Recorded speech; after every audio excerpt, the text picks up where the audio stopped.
Necesito crecer un poco más para llegar al nivel del micrófono. Buenas tardes, hermanos. Bienvenidos todos. Damos gracias al Señor por este domingo que podemos estar aquí. Gracias por la vida de cada uno de ustedes. Y gracias porque nos permite nuevamente estar estudiando el libro de Lucas, el Evangelio de Lucas. Hoy estamos en el capítulo 6. Vamos a ver el versículo 17 al versículo 26. Es allí donde todos vamos a ir a nuestras Biblias. Evangelio de Lucas, capítulo 6, versículos 17 al 26. Muy bien, van a decir, pero ¿por qué el 17 otra vez? Si ya lo leímos, ya lo vimos la semana pasada. Pero bueno, siempre necesitamos conectar el sermón anterior con el de hoy para poder tener un entendimiento más completo. Muy bien, el que no trae Biblia o el que lo trae en otra versión tal vez, nosotros leemos en la Nueva Biblia de las Américas. También puede seguir la lectura allí en la pantalla. Entonces, Lucas capítulo 6, versículos 17 al 26. Hoy vamos a ver un sermón que se llama El reino al revés en su primera parte. El reino al revés, el reino de cabeza, como ustedes quieran llamarle. Vamos a ver cómo este mensaje de Jesús es contrario a lo que nosotros estamos acostumbrados, es contrario a lo que nosotros hemos escuchado, es contrario a lo que nosotros vivimos en este mundo en el que vivimos. Por lo tanto, el título es El reino al revés, parte 1, porque el discurso de Jesús es más que estos versículos que vamos a ver hoy. El mensaje, el sermón que Jesús da en esta ocasión es más largo, pero por el tiempo que tenemos, que no es mucho, vamos a ver esos versículos nada más. Vamos a dar lectura. Una vez que damos lectura, vamos a orar. Muy bien, dice la palabra de Dios en Lucas capítulo 6, versículos 17 al 26. En esos días, déjenme ubicarme, ahí está, ahora sí. Descendió con ellos, mejor vamos a leer el versículo 12 para tener todo el panorama. Pero vamos a explicar solamente a partir del versículo 17. En esos días Jesús se fue al monte a orar y pasó toda la noche en oración a Dios. Cuando se hizo de día, llamó a sus discípulos y escogió 12 de ellos, a los que también dio el nombre de apóstoles. Simón, a quien también llamó Pedro, y Andrés su hermano, Jacobo y Juan, Felipe y Bartolomé, Mateo y Tomás, Jacobo, hijo de Alfeo, y Simón, al que llamaban el Celote, Judas, hijo de Jacobo, y Judas Iscariote, que llegó a ser traidor. Descendió con ellos y se detuvo en un lugar llano. Había una gran multitud de sus discípulos y una gran muchedumbre del pueblo, de toda Judea, de Jerusalén y de la región costera de Tiro y Sidón, que habían ido para oír a Jesús y para ser sanados de sus enfermedades. Y los que eran atormentados por espíritus inmundos eran curados. Y toda la multitud procuraba tocar a Jesús, porque de él salía un poder que a todos sanaba. Volviendo su vista hacia sus discípulos, decía: bienaventurados ustedes los pobres, porque de ustedes es el reino de Dios. Bienaventurados ustedes los que ahora tienen hambre, porque serán saciados. Bienaventurados ustedes los que ahora lloran, porque reirán. Bienaventurados son ustedes cuando los hombres los aborrecen, cuando los apartan de sí, los colman de insultos y desechan su nombre como malo por causa del Hijo del Hombre. Alégrense en ese día y salten de gozo, porque su recompensa es grande en el cielo, pues sus padres trataban de la misma manera a los profetas. Pero ay de ustedes los ricos, porque ya están recibiendo todo su consuelo. Ay de ustedes los que ahora están saciados, porque tendrán hambre, y se lamentarán y llorarán. Ay de ustedes cuando todos los hombres hablen bien de ustedes, porque de la misma manera trataban sus padres a los falsos profetas. Vamos a orar. Nuestro Dios, queremos darte gracias por esta mañana en donde una vez más nos das el privilegio, la oportunidad de abrir tu palabra sin nadie que lo impida, Señor. Gracias porque en este lugar, en este país, o por lo menos en el lugar en el que estamos en este momento, somos libres de poder abrir tu palabra sin que nadie se oponga a eso, Señor. Gracias porque al leerla, al escucharla, al estudiarla, somos grandemente bendecidos, Padre. Te pedimos que nos ayude, Señor, a que nuestra vida, nuestra manera de ver la vida, nuestros pensamientos sean transformados por medio de tu palabra, Señor. Te pedimos que tú ilumines este momento y nuestras mentes con tu Espíritu Santo, Padre, para que tu mensaje pueda transformarnos. Te damos gracias y dejamos en tus manos este tiempo. En el nombre de nuestro Señor Jesucristo. Amén. Muy bien, seguramente estas palabras que hemos leído se les hacen familiares, seguramente los han leído, o estas palabras las han leído en otro de los evangelios, en el evangelio de Mateo, por ejemplo, en el versículo 5, vienen palabras muy similares. Ya vamos a explicar eso, pero primero quiero comentarles cuáles son los puntos. Son 3 puntos fáciles y rápido. Como punto número 1 vamos a ver tiempo para todo y para todos. Recuerden, el mensaje es el reino al revés. Punto número 1, tiempo para todo y para todos. Punto número 2, los dichosos. ¿Quiénes son? Y punto número 3, tenemos una expresión de juicio sobre. Y ya vamos a ir viendo un poquito más adelante de qué se trata esto. Pero como primer punto tenemos del versículo 17 al 19, tiempo para todo y para todos. Cuando nosotros vivimos y vemos este mundo en el que vivimos, ¿qué es lo que menos tenemos? Tiempo. Yo quisiera tener 30 horas al día, pero no hay manera, no se puede. Y por lo tanto, como el tiempo es limitado, las actividades que tenemos también se tienen que volver limitadas. Y cuando quieres compartir tiempo con la gente y hacer algo por ellos, ¿qué es lo que pasa? Como el tiempo te limita, no tienes el tiempo para dedicar. Yo quisiera pasar todo el tiempo con ustedes, pero nuestro tiempo es limitado y nuestras actividades son muchas, por lo tanto, no nos es posible. Pero ¿saben qué pasa en el reino de Dios? Allí sí hay tiempo para todo, y no solamente para todos, sino para todos. Todos los que quieran tratar algo con Jesús van a tener la oportunidad de hacerlo, porque Él tiene tiempo para todo y para todos. Cuando hablamos del reino de Dios, por supuesto, cuando hablamos de un reino, podemos entender como lógico que hay un rey, y el rey de ese reino es Jesús. Jesús es el rey en el reino de Dios, y este rey Jesús tiene tiempo para todo, y tiene tiempo también para dedicarles a todos. No va a haber impedimento en el reino de Dios para que tú te acerques, y cuando tú te acercas a Jesús, nunca vas a recibir una respuesta: ahorita no puedo, ahorita no tengo tiempo, saca tu cita, tal día y a tal hora puedo atenderte. No, cuando tú vienes a Jesús, su agenda está abierta, no tienes que sacar cita. El trato es inmediato, es directo, no hay intermediarios. Eso es el reino de Dios y ese es el reino de Jesús. Quiero que vayamos y leamos nuevamente los versículos 17 al 19. Escucha esto. Y toda la multitud, el 17, descendió con ellos y se detuvo en un lugar llano. Recuerda esto. Descendió con ellos. ¿Qué es lo que había pasado antes? Ya lo vimos en el sermón pasado, pero ya lo leímos hoy también.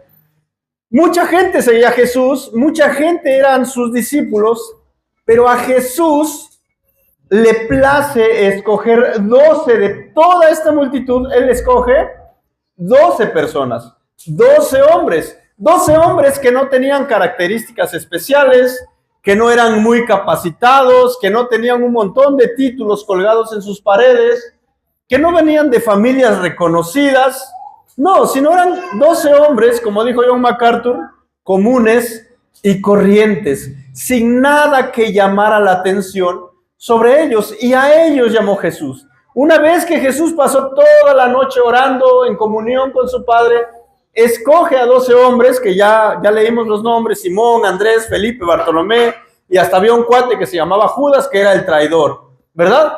A todos esos hombres escogió Jesús. Y dijimos que nosotros somos candidatos perfectos para ser llamados por Jesús.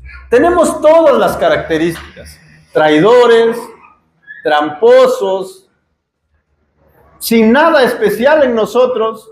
No venimos de ninguna familia reconocida, por lo menos yo no. A lo mejor alguien viene aquí de un linaje real, pero no lo sabemos. Tenemos todas las características. Y Jesús precisamente nos ha llamado a ser sus discípulos, nos ha llamado a ser sus seguidores, pero ya está, ya los escogió, ya oró. Ahora, ¿qué es lo que pasa? Dice que desciende con ellos, con estos 12 hombres, y se detiene en un lugar llano. ¿Qué entienden por un lugar llano? Un lugar plano, ¿verdad? Un lugar plano donde pueden sentarse y donde van a hacer una actividad. ¿Qué es lo que sigue aquí? Después de que Jesús llega a este lugar llano, dice, había una gran multitud de sus discípulos y una gran muchedumbre del pueblo. Entonces Jesús desciende con sus 12 apóstoles ya nombrados y se encuentra con que abajo lo está esperando un montón de gente. Un montón de gente quiere ver a Jesús. Un montón de gente quiere escuchar las enseñanzas de Jesús, pero no solamente quiere escuchar las enseñanzas de Jesús, sino que vienen porque necesitan ser sanados, porque necesitan ser liberados de algún espíritu inmundo. Todas estas personas quieren tener algún trato con Jesús, quieren que Jesús haga algo por ellos. ¿Y sabes qué es lo que va a hacer Jesús? No les pide que agenden para otro día, no les dice vengan o vayan a otro lugar porque yo ya me voy, allá me están esperando. No, en ese momento cuando ellos se presentan, Él va a tratar con ellos. ¿Quiénes estaban allí? Dice el versículo, por ejemplo, el versículo 18,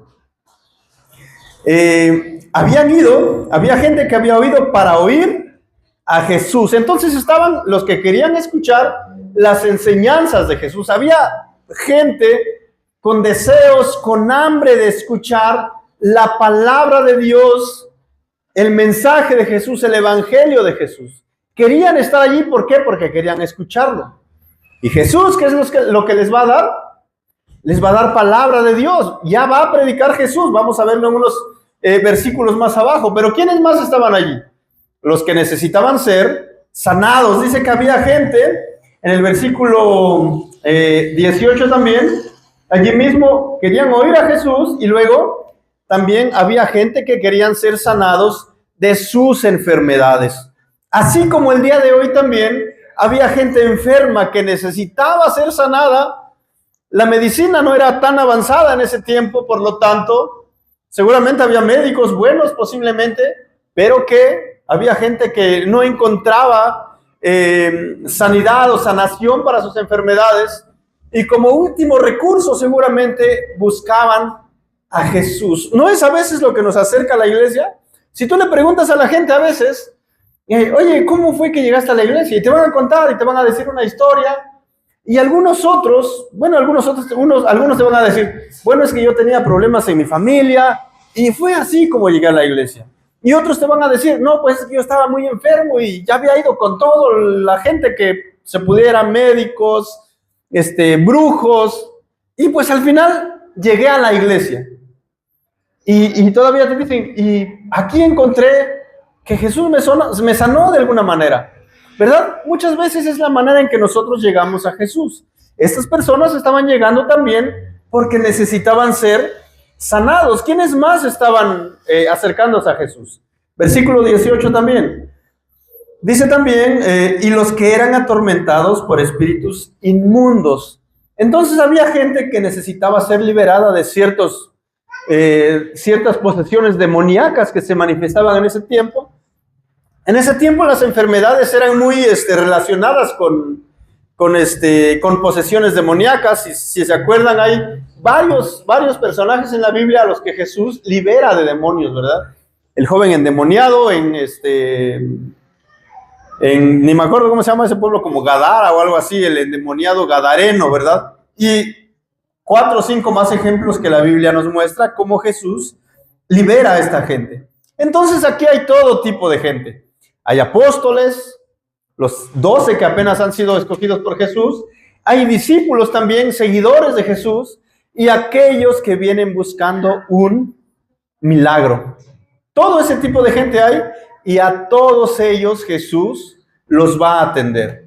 Algunos van a ser sanados, algunos van a ser liberados de espíritus inmundos, y otros van a recibir la enseñanza que están esperando acerca de Jesús. Entonces Jesús tiene tiempo para todo y tiene tiempo para todos. Eso es lo maravilloso del rey de este reino. Es lo maravilloso del rey del reino de Dios, que tiene tiempo. ¿Qué es lo que necesitas tú? Seguramente hay un montón de cosas, tantas que vas a hacer una lista y no vas a terminar. Y para todas esas cosas, Jesús tiene tiempo. Jesús se ofrece todos los días para tener una relación contigo, una relación cercana, una relación íntima. Está dispuesto a llevar, más bien, no está dispuesto, más bien ya llevó, según Isaías 53, todas tus enfermedades, todas tus dolencias, todos tus dolores, todos tus problemas, y el mayor de todos los problemas que tiene el ser humano, Jesús ya los llevó sobre sí en la cruz del Calvario. Tu pecado ha sido puesto sobre Jesús. Ya está, ya hizo el trabajo, ya dio el tiempo para ti y todavía sigue dándolo. Cuando te acercas a Él en oración, nunca vas a encontrar la línea cortada, no se le acabó el saldo. Él está abierto siempre a escuchar y a responder. Jesús tiene tiempo para todos y para todo. Vamos a pasar al punto número 2 que dijimos es los dichosos. Vean el versículo 20. Volviendo su vista hacia sus discípulos, les decía: bienaventurados ustedes los pobres, porque de ustedes es el reino de Dios. Bienaventurados ustedes los que ahora tienen hambre, porque serán saciados. Bienaventurados ustedes los que ahora lloran, porque reirán. Bienaventurados son ustedes cuando los hombres los aborrecen, cuando los apartan de sí, los colman de insultos y desechan su nombre como malo, por causa del Hijo del Hombre. Alégrense en ese día y salten de gozo, porque su recompensa es grande en el cielo, pues sus padres trataban de la misma manera a los profetas. Ahora, ¿qué es lo que va a hacer Jesús? Va a poner la vista sobre todos los que están allí. Dijimos que había, ¿qué tipo de gente? Los que querían escuchar las enseñanzas, los que venían para ser sanados, los que necesitaban ser liberados, todo tipo de gente. Muchos tipos, pero no todos eran discípulos de Jesús, ¿verdad? Algunos solamente venían por su milagro, como en esas iglesias, ¿no? Hoy es la noche de milagros, ven por tu milagro. Y un montón de gente va, pero no todos pertenecen a esa iglesia. No todos se reúnen constantemente, solo van ¿por qué? Porque se les ofrece cierto beneficio o cierto milagro, ¿verdad? De la misma manera, en ese tiempo la gente venía a Jesús principalmente porque podía obtener algo de Él, pero no todos los que estaban allí eran discípulos de Jesús. Entonces, les decía, estas palabras ya las escuchamos en otro evangelio, ¿verdad? Por ejemplo, en el evangelio de Mateo, van a encontrar palabras muy parecidas, muy parecidas. A este sermón se le conoce comúnmente como el sermón del monte o el sermón de la montaña. ¿Y por qué se le conoce así? Vamos a Mateo 5, versículo 1.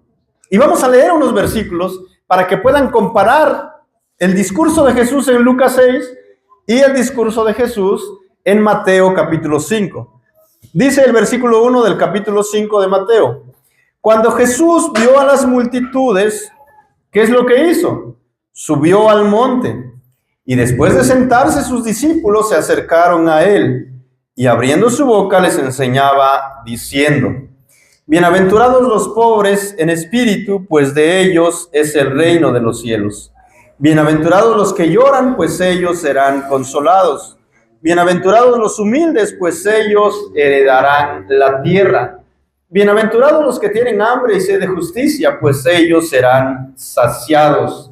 Bienaventurados los misericordiosos, pues ellos recibirán misericordia. Y así continúa Jesús un largo discurso. Ahora, hay algunos que dicen que el discurso de Jesús en Lucas 6 y el discurso de Jesús en Mateo 5 es el mismo que se dio en la misma ocasión. Es el mismo, solamente que lo registran diferentes autores, diferentes evangelistas. Parece que sí es el mismo, ¿verdad? Son casi las mismas palabras, pero hay algunos otros que dicen no. Estos sermones se dieron en diferente tiempo, en diferente lugar, con diferente audiencia. ¿Y por qué lo dicen así? Si tú te diste cuenta en Lucas 6, en el versículo 17, dice que Jesús descendió con ellos y se detuvo en un lugar llano. Y Mateo 5, ¿qué dice? Dice que cuando Jesús vio a las multitudes, subió al monte. Entonces Lucas dice que Jesús descendió y Mateo dice que subió. ¿A dónde? Al monte. Entonces parece que el lugar geográfico era diferente. En Lucas era llano, en Mateo era una montaña o un monte. Ahí está la primera diferencia. Algunos dicen, bueno, no pasa nada. Es el mismo sermón en el mismo lugar, a la misma audiencia, pero la óptica de cada evangelista pues es diferente. Mateo piensa que subió, Lucas piensa que descendió, pero es lo mismo. Pero también otros notan otra diferencia importante, que Mateo, cuando empieza a narrar el discurso de Jesús, dice: bienaventurados los pobres, pero no solamente lo deja en los pobres, sino dice los pobres en espíritu. Y Lucas lo que dice es esto: bienaventurados ustedes los pobres, nada más. Omite esta palabra que dice en espíritu. Ahora, ¿es el mismo sermón o es diferente? No lo sabemos realmente. No lo sabemos, pero lo que importa verdaderamente es el mensaje que Jesús está dando. Los que dicen que es el mismo sermón y refiriéndose a Mateo, las aplicaciones son espirituales, por eso dice: bienaventurados los pobres en espíritu. Y los que apoyan el libro de Lucas y dicen este es otro sermón completamente diferente, dice que omite esta palabra en espíritu. ¿Por qué? Porque habla de los pobres literalmente, y posiblemente es una interpretación correcta. Posiblemente este sermón, y seguramente Jesús usaba la misma enseñanza en diferentes lugares, porque la audiencia no era siempre la misma. Entonces, vamos a suponer que voy a predicar hoy este sermón, y ustedes son la audiencia hoy, y el siguiente domingo me toca ahí en Comunidad Gracia Redentora. El mensaje es el mismo, pero la audiencia es diferente. Los que escucharon hoy ya no la van a escuchar dentro de 8 días. Y los que la van a escuchar dentro de 8 días no la escucharon hoy. Por lo tanto, Jesús seguramente muchas de sus enseñanzas las repetía. ¿Por qué? Porque la audiencia que lo escuchaba era diferente y necesitaban escuchar el mismo mensaje. Pero ¿cuál es el mensaje de Jesús? ¿Quiénes son los dichosos? ¿Quiénes son los bienaventurados? La palabra dichoso también se traduce como bienaventurado, alegre, feliz, bendecido en gran manera. Y ya dijimos que la palabra original que se usa para bienaventurado o dichoso es la palabra Macarios, ¿verdad? O Macarios si es bienaventurado, y Macarios si es bienaventurados. Por lo tanto, hasta les preguntaba, ¿no? La otra vez, si alguien conoce a una persona que se llame Macario. Yo conocí a uno. El nombre no se escucha tan bien, ¿verdad? Como para escoger para mi hijo, pero el significado está muy bueno. Es alguien dichoso, es alguien doblemente bendecido, es alguien alegre, es alguien feliz. Ahora, ¿qué implicaba para los judíos esta palabra bienaventurado? Para ellos cuando decían tú eres bienaventurado, significaba que tenían una vida larga, una vida con muchos años. No solamente eso, sino una vida, aparte de larga, llena de riquezas materiales, que tenían una familia numerosa, con salud, con sus graneros llenos de provisiones y con sus enemigos derrotados. Eso significaba para ellos ser bienaventurado. Recuerda, una vida larga, muchas riquezas materiales, una familia numerosa, un montón de hijos y un montón de nietos, con mucha salud para todos, con sus graneros llenos, casi desbordándose, y con sus enemigos derrotados. Eso significaba para el judío ser bienaventurado. Pero cuando llegamos al libro de Lucas, nos vamos a dar cuenta que para Jesús no es el significado de bienaventurados. Por eso es el reino al revés. Porque todo lo que el hombre ve como bueno o como bendición, Jesús lo va a ver al revés. Si te das cuenta y lees y pones atención, dice, dichosos ustedes los pobres. Siendo pobre, ¿tú te sientes dichoso? ¿Verdad que no? ¿Por qué trabajamos? Porque queremos superarnos económicamente, porque queremos traer de alguna manera riqueza a nuestras vidas y hacemos todo lo posible y ponemos todo nuestro empeño y nuestras energías a nuestro trabajo. ¿Para qué? Para ser remunerados y tener algo mejor económicamente. Pero cuando vamos al mensaje de Jesús, Él dice, bienaventurados los pobres, dichosos los pobres. Imagínate, qué contradicción habrá sido en la mente de aquellos que estaban escuchando. Y como ya dijimos, el mensaje no fue para todos. Por supuesto, todos lo escucharon. Pero Jesús principalmente dice que volviendo la vista hacia sus discípulos, hacia sus seguidores, les decía, bienaventurados. ¿Quiénes? Primero en el versículo 20, los pobres. Luego en el versículo 21, vean lo que dice, bienaventurados ustedes o dichosos ustedes, los que ahora tienen hambre. No solamente los pobres, sino también los hambrientos. ¿Te sientes bienaventurado cuando estás hambriento? Cuando trabajaste tan duro todo el día y tienes hambre, ¿te sientes bienaventurado? Y aparte no solamente tienes hambre, sino que no tienes que comer. ¿Te sientes dichoso y doblemente bendecido? ¿Verdad que no? No, pero para Jesús, en el reino de Jesús, sí es así, pero ya vamos a ver por qué. Versículo 21 también, en la segunda parte. Porque serán saciados, bienaventurados ustedes los que ahora lloran. Por supuesto, no solamente se llora de tristeza, también se llora de felicidad, pero el lloro de estos hombres no es de felicidad precisamente, es de tristeza, es de angustia. ¿Y qué dice Jesús? Ustedes son dichosos, bienaventurados, doblemente bendecidos. Y no solamente eso, versículo 22 o 23. Bienaventurados son ustedes cuando los hombres los aborrecen. ¿Te sientes bien cuando alguien te aborrece o te desprecia? Claro que no, ¿verdad? No, no es agradable. Cuando los apartan de sí. Cuando dices, ¡ay, amigo, ¿cómo estás? Y dice, no, tú no te acerques, ni queremos tratar contigo. ¿Cómo te sientes? Despreciado, mal, ¿verdad? ¿Qué más dice?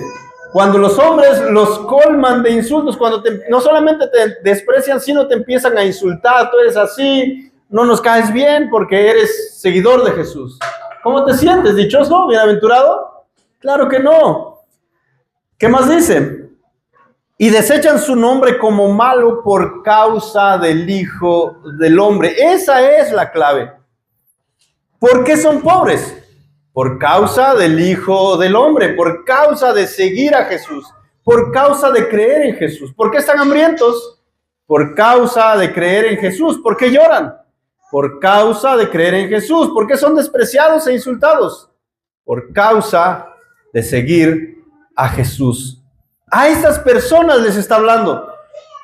No olviden que todavía la iglesia, como la conocemos hoy, como la vamos a conocer en el libro de los Hechos, no está establecida todavía. Jesús sigue predicando y de alguna manera está anticipando lo que va a pasar años más adelante cuando la iglesia sea establecida.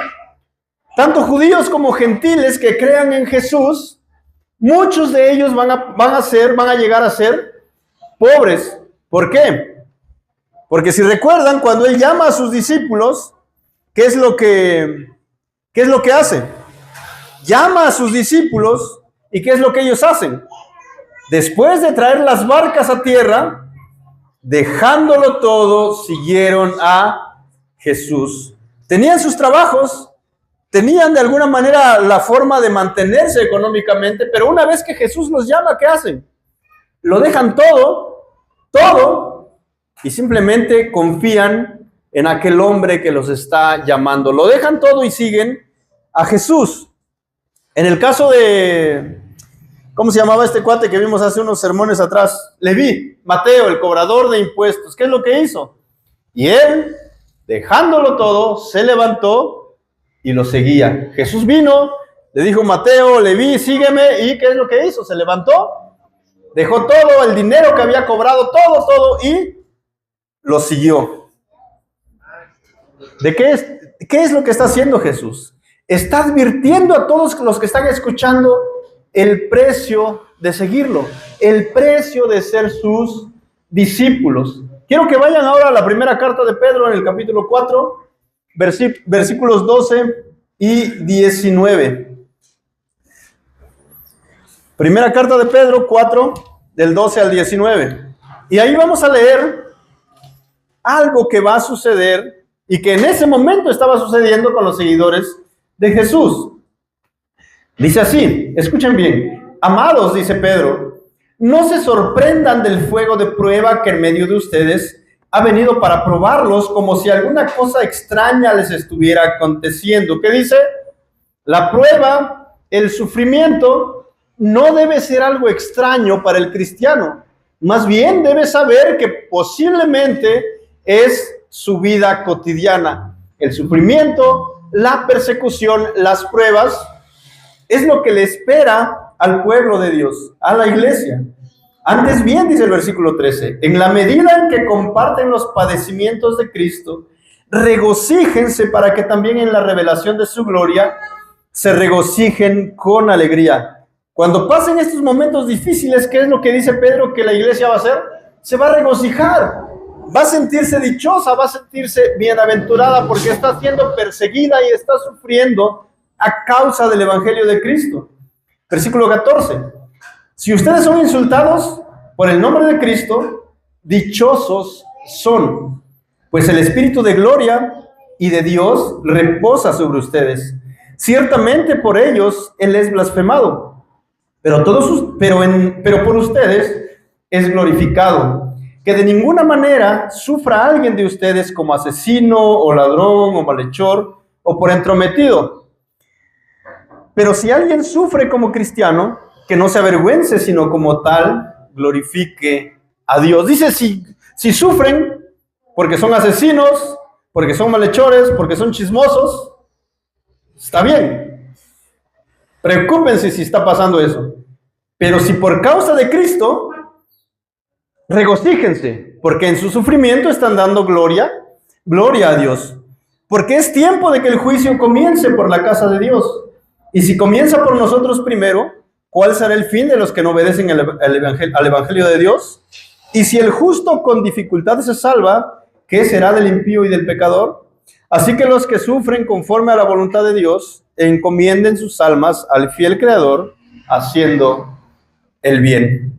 Las palabras de Jesús se están haciendo realidad en las cartas de Pedro, donde la iglesia ya está establecida y los cristianos están siendo perseguidos y están sufriendo a causa de su fe en Cristo y de su predicación del evangelio. Eso es algo que necesitamos tener claro. Que si queremos vivir, dijo Timoteo, o dijo Pablo a Timoteo, si queremos vivir piadosamente, vamos a padecer persecución, ¿verdad? Esa es la vida del cristiano, ese es el hábitat del cristiano. Sufrimiento, persecución, muchas veces pobreza, muchas veces hambre, muchas veces llanto, muchas veces desprecio. Pero si es por causa de Jesús, siéntanse bendecidos, siéntanse alegres, Siéntanse bienaventurados. ¿Por qué? Porque los pobres, dice, porque de los pobres es el reino de Dios. Bienaventurados ustedes los que ahora tienen hambre, porque serán saciados. Los que hoy sufren de hambre por causa de Jesús, dice, va a llegar el día en que van a ser saciados. Bienaventurados ustedes los que ahora lloran. ¿Por qué? Porque reirán. Bienaventurados son ustedes cuando los hombres los aborrecen, cuando los apartan de sí, los colman de insultos y desechan su nombre como malo por causa del Hijo del Hombre. Alégrense, dice, en ese día y salten de gozo, porque sus padres trataban de la misma manera a los profetas. Lo que les está diciendo Jesús es, no van a ser los primeros. Los profetas sufrieron lo mismo que ustedes van a sufrir por causa de Cristo. No son dichosos por su condición en sí de pobreza, de hambre, de persecución, sino más bien porque su condición va a ser cambiada, va a ser transformada. Y esto está conectado con lo que vimos en Lucas capítulo 1, versículos 52 y 53. ¿Recuerdan cuando María recibe el anuncio que va a ser madre? Ella hace da un cántico como alabanza, y en los dos versículos últimos, el 52 y el 53, dice esto. Ella bendice y glorifica a Dios. ¿Por qué? Porque dice, ha quitado a los poderosos de sus tronos y ha exaltado a los humildes. A los hambrientos ha colmado de bienes y ha despedido a los ricos con manos vacías. Eso es lo que está sucediendo. Esas palabras de María se están cumpliendo aquí en Jesús. Y Jesús está diciendo, yo soy el Rey, yo soy el Mesías que ha venido, yo soy el Mesías al que ustedes estaban esperando. De eso se trata esto. Vamos ahora al punto número 3. Rápido. ¿Estás pasando pobreza a causa de ser discípulo de Cristo? ¿Qué es lo que dice que debes hacer? Sentirte bienaventurado. Y muchas veces, no sé si ha rondado por tu mente esto, pero a veces dice, híjole, ya me voy a la iglesia. Pero antes de salir, dice, y reflexionas, ¿no? Pero como, ¿para qué voy? Podría estar usando este tiempo para trabajar. No tengo dinero ahorita y en lugar de ir a trabajar me voy a la iglesia. Y no solamente voy a la iglesia, sino que seguramente el hermano va a decir, hermano, los que trajeron su ofrenda, pasen a depositarla. Dices, aparte de que no tengo, todavía tengo que ir a dejar mi dinero que con tanto trabajo lo he ganado. ¿No te parece contrario? A veces, cuando estuve en el Instituto Bíblico, 3 años en el Instituto Bíblico, y muchos decían, oye, pero ¿por qué estás allí? ¿No pudieras estudiar mejor una carrera cuando salgas de esos 3 años? Puedas encontrar un buen trabajo y ganar dinero. No estás desperdiciando tu vida allí en el Instituto Bíblico. Cuando salgas, ni siquiera vas a tener un título ni nada. ¿No es desperdiciar la vida eso? Y tú te pones a pensar y dices, híjole, sí es verdad, ¿no? Yo pudiera estar estudiando o quizás trabajando en esos 3 años. Pero no.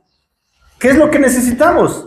Entender que ser discípulos de Jesús muchas veces nos van a acarrear dificultades, complicaciones en la vida, pero Él dice, siéntanse dichosos, porque va a haber recompensa. Ustedes no se van a quedar así. Su situación va a cambiar, va a ser transformada. Y número 3, una expresión de juicio ¿sobre quiénes? Ve el versículo 24.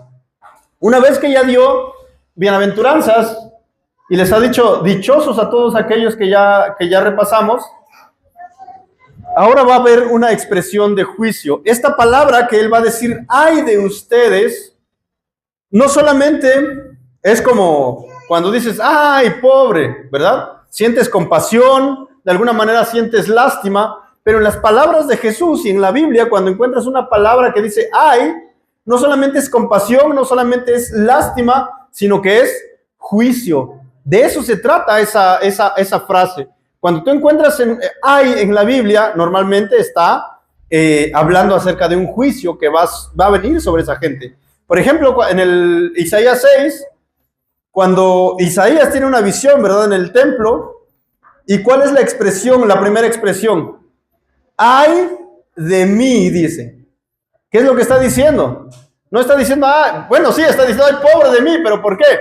Porque él piensa, el juicio de Dios viene sobre mí, porque han visto mis ojos al Rey, dice, a Jehová de los ejércitos. Él sabía que tener una visión de Dios era casi la muerte. Y entonces dice, el juicio de Dios viene sobre mí. Y lo mismo está diciendo Jesús.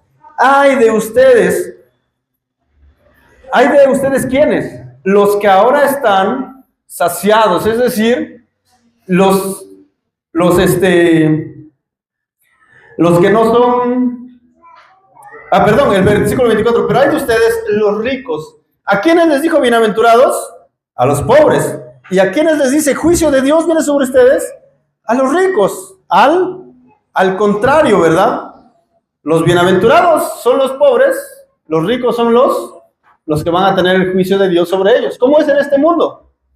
Al revés, por supuesto. Los ricos son bienaventurados. Y tú dices, híjole, ¿cómo quisiera ser como él? Porque él lo tiene todo y no le falta nada. ¿Y quién quiere ser como yo de pobre?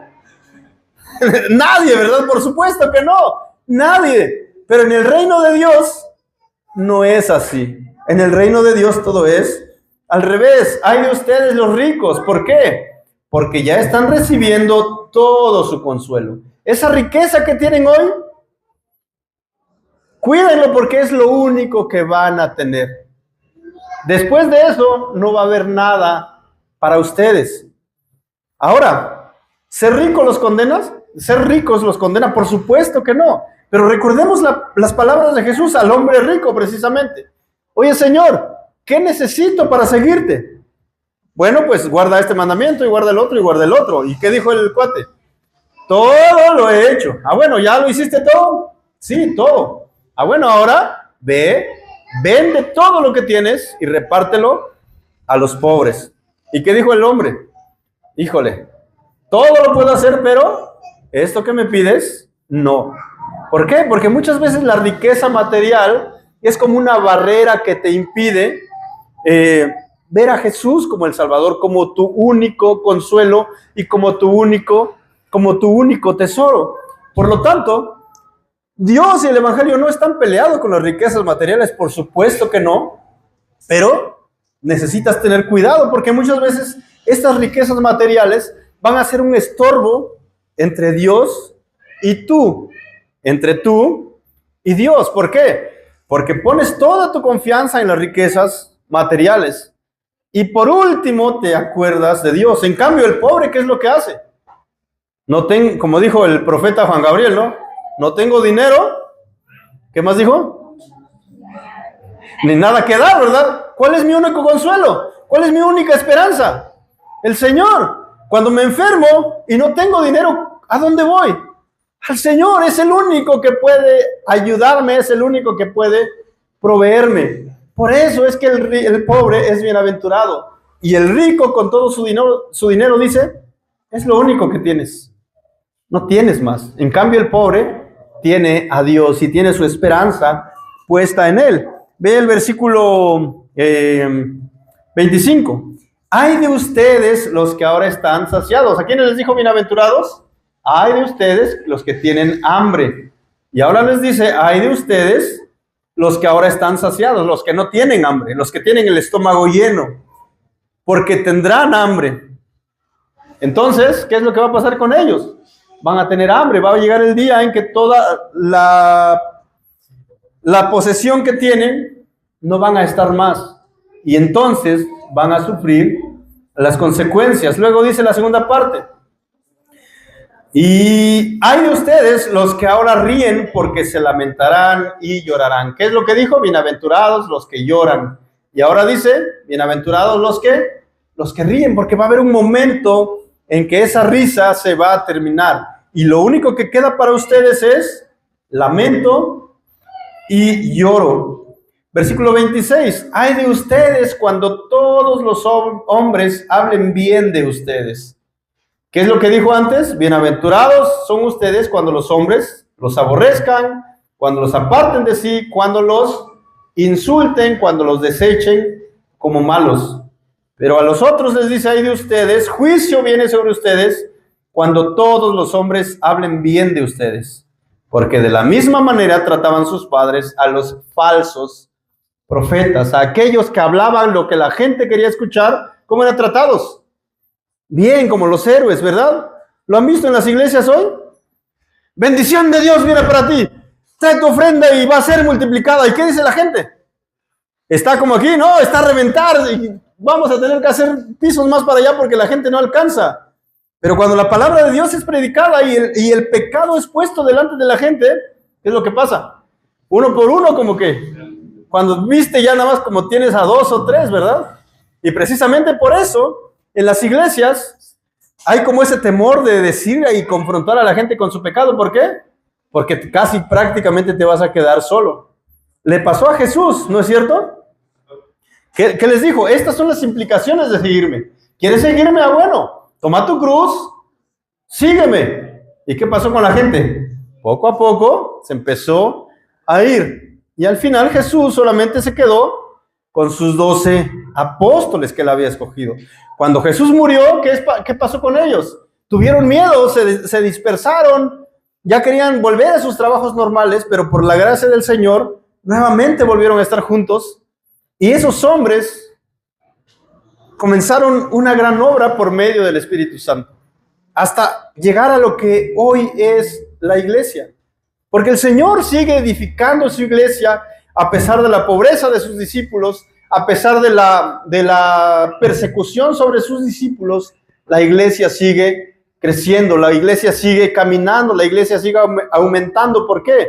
Porque el Señor la cuida y la guarda. Por lo tanto, si estás pasando necesidades a causa del Evangelio de Cristo, si estás siendo perseguido, insultado, si sientes hambre a causa de ser un discípulo de Jesús, necesitas sentirte bienaventurado, doblemente bendecido. Cuando te dedicas a la obra de Dios, seguramente vas a pasar muchas necesidades, un montón.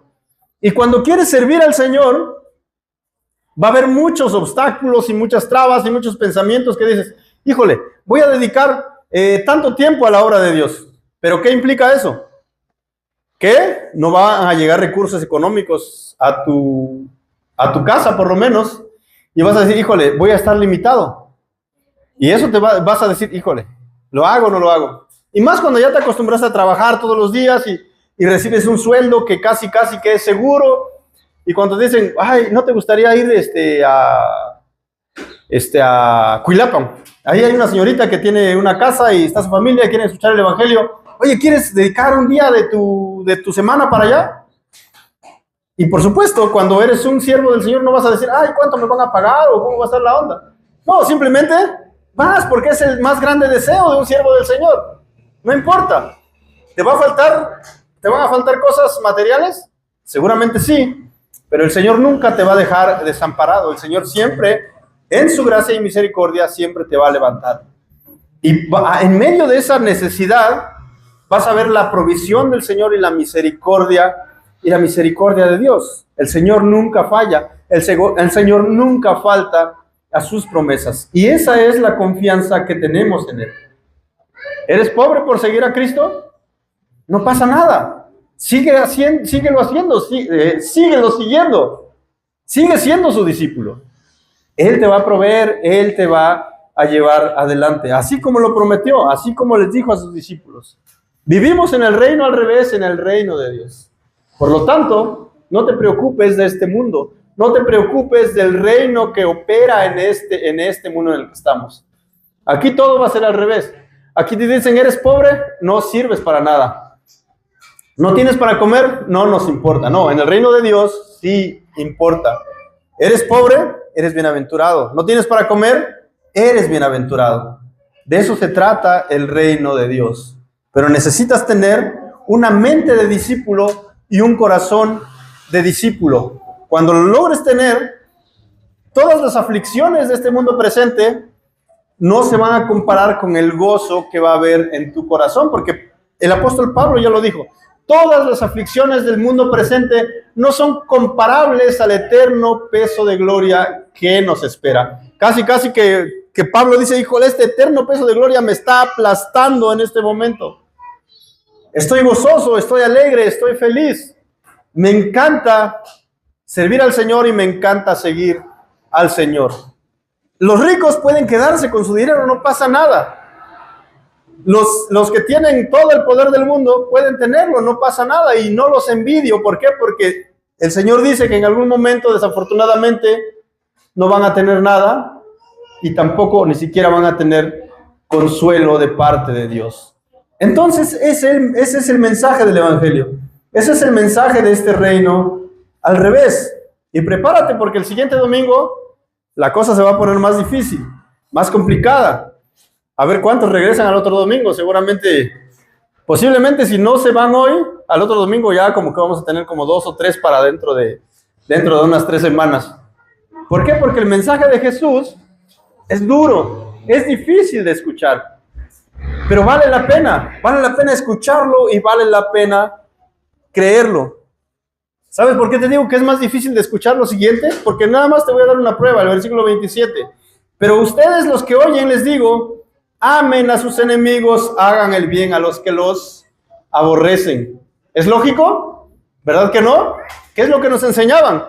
Samuel, ¿qué te enseñaba la hermana Arbelia cuando decía, te pegó un niño en la escuela? Dale más duro, ¿verdad? Ese es el reino en el que vivimos, el reino terrenal.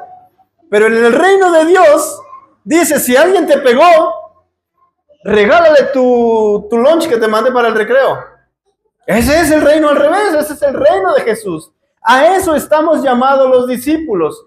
No a tomar venganza, sino a ser amables con aquellos que nos maltratan. ¿Por qué? Porque va a haber venganza, por supuesto, pero esa le corresponde al Señor y no a nosotros. Entonces vamos a orar, hermanos.